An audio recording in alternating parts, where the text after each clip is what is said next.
স্বাগতম জনাইছোঁ এইটো ইউটিউব চেনেলত। আজি আমি আলোচনা কৰিব গৈ আছোঁ ক্লাছ 9ৰ ছায়েন্সৰ চেপ্টাৰ নাম্বাৰ 11 যাৰ নাম হৈছে কাৰ্য আৰু শক্তিৰ পাঠভিত্তিক আৰু অনুশীলনী প্ৰশ্নৰ বিষয়ে। তো চোৱা, ইয়াতে প্ৰশ্নৱলীৰ তোমালোকৰ কিতাপৰ পেজ নম্বৰ 149 দিয়া আছে যে কেতিয়া আমি কাৰ্য সম্পাদন হোৱা বুলি কওঁ।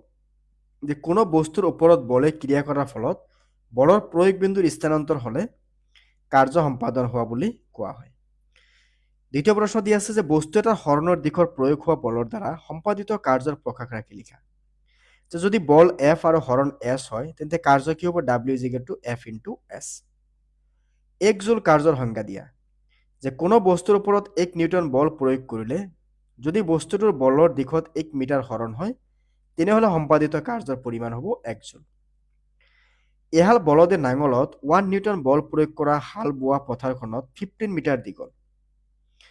পথাৰত হাল বাওঁতে কিমান কাৰ্য সম্পাদন কৰা হ'ল উলিওৱা। যে ইয়াত এফ মানে বল কিমান গৈছে? 1 নিউটন। ইয়াত এছৰ ভেলু কিমান দিয়া আছে? 15 মিটাৰ।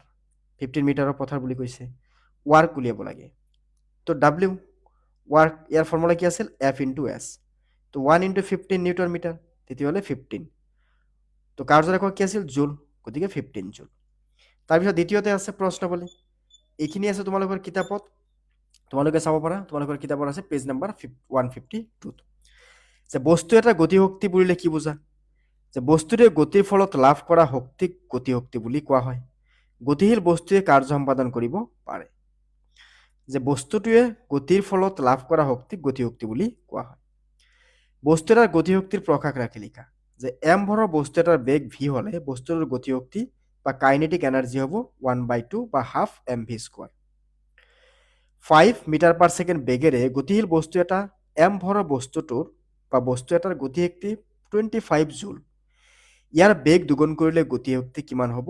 বেগ 3 গুণ কৰিলে গতিশক্তি কিমান হ'ব উলিয়া। তো চোৱা, ইয়াতে ভিৰ ভেলু কিমান দি আছে?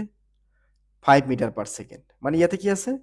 ইয়াতে 5 মিটাৰ পাৰ ছেকেণ্ডৰ গতিশীল বস্তু এটা এম ভৰৰ কথা কোৱা হৈছে। তো সেয়ে ইয়াতে ভিৰ ভেলুটো কিমান আহিল আমাৰ? 5